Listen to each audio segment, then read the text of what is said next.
Welcome back to On the Record. We're here at the Breakaway, or CompTIA's Breakaway 2011. I'm with Jason Bystrak, who is the Director of Cloud and Managed Services for Ingram Micro. Welcome to the show. Thanks for having me. Anytime. Let's talk about the cloud and managed services, because people talk about managed services, they talk about the cloud, and obviously they fit together. Explain. Yeah, I think that's a great question, and there's two different ways where I think that's a fit. First of all, when I look at managed services and you want to get into cloud services, you have to manage the cloud. So after we get through all the sexy talk about this great cloud solution that we're building out for the end client, it ultimately ends up being a managed service discussion on the tail end, where we say how are you going to proactively keep that environment up and running, and how are you going to support your end client when they have questions or issues in that environment you created. So that becomes a managed services discussion. The second reason why I think managed and cloud services come together nicely is that a lot of the MSPs, the managed service providers, have built a solid practice. They have the right financial engineering in place and the sales processes in place to move right into cloud. So I think you're going to see that there's some of the very early adopters out in the channel and driving cloud solutions to their clients. Yeah, I think we're already seeing that to a large extent. Most of the people who are going into the cloud seem to be managed service providers. If you're a VAR now and you're not in managed services and you're not in the cloud, how do you get started? Are they behind the eight ball so far that it's too late? I don't think it's too late at all. In fact, I mentioned that obviously with Ingram Micro we've been in the managed services business since 2006. So we're talking to those customers about evolving to cloud, but we're also talking to a lot of the classic Ingram Micro product-based, project-based customers who have strong professional services practices to go with it, and about how they're going to build a cloud strategy. The way we usually approach that is to take a look at really the type of technology that they're selling today. Are they a data center focused VAR, a networking VAR, and what cloud solutions on our line card can we kind of integrate into that practice to start to peel away and move some of their practice into a cloud and recurring revenue process. And then we also spend time helping to train them, get them up and started with the different sales process and operational considerations and financial engineering to be able to make that move with their business. So a couple of years ago, not even a couple of years ago, a year ago, you were still trying to figure out your cloud strategy, and every distributor was doing the same thing. And I remember talking to you and a whole bunch of people there about it. What is your cloud strategy now? Yeah, I can simplify it really into three things, and I think we've got a very compelling cloud strategy that we're moving forward with. Phase one, and these are all kind of in parallel, I'll call them phases, is really about building a community for the cloud. So we're spending time educating our reseller partners and our vendor partners about how to build a cloud practice. IngramMicroCloud.com is the backbone of that, where all the information is kept in a single portal. And we've added a lot of resources in our sales team within the services division to help customers with that conversation. We've really gone about 3 times the level that we had even going back to January as far as the number of people. The second phase, if you will, is really building out a transactional engine to be able to operationally support cloud. And there's a couple elements to that. First of all, Ingram Micro is in a great position to help with the due diligence with the vendor selection. You want to be careful that you're picking the right partners for cloud.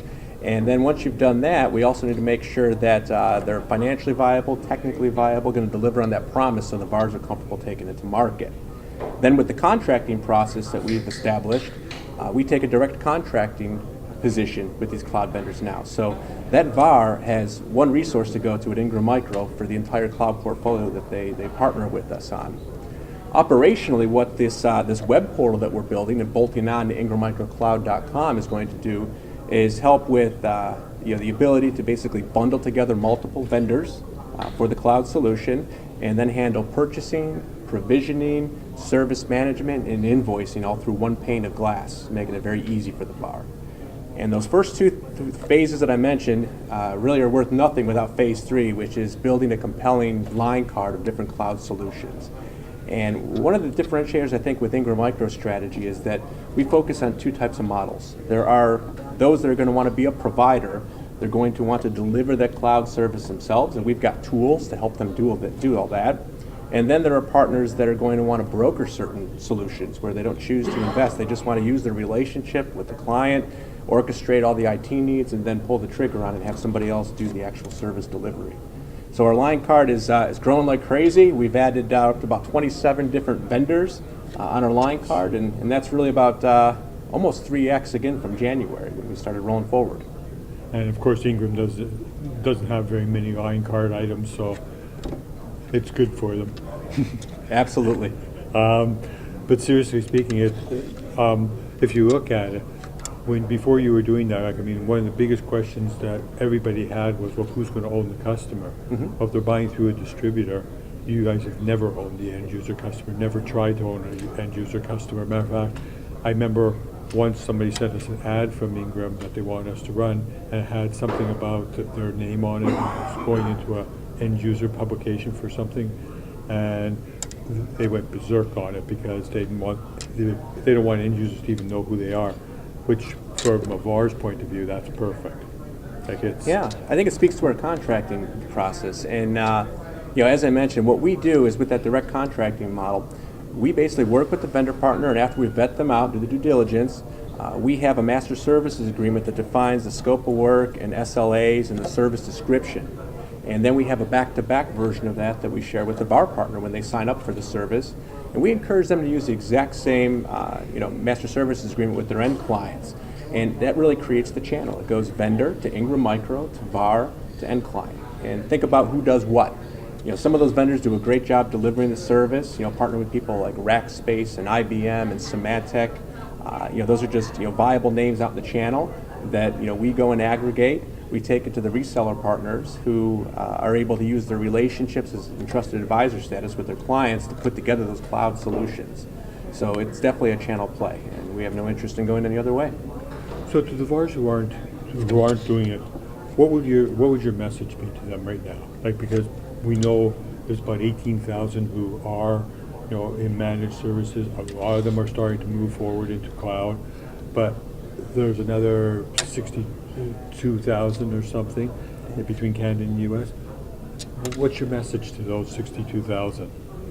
Well, if you look at what the analysts say about cloud, go back to 2009, it's about 5% of the spend, 95% on-prem. By 2013, it goes to 10%. So there is always going to be the on-premise piece of it. I'll start with that. But the growth rate is about 26% in that 4-year period for cloud versus 4% for on-premise. So I was talking about if you want to go where the growth is, cloud's a great place to be, first of all.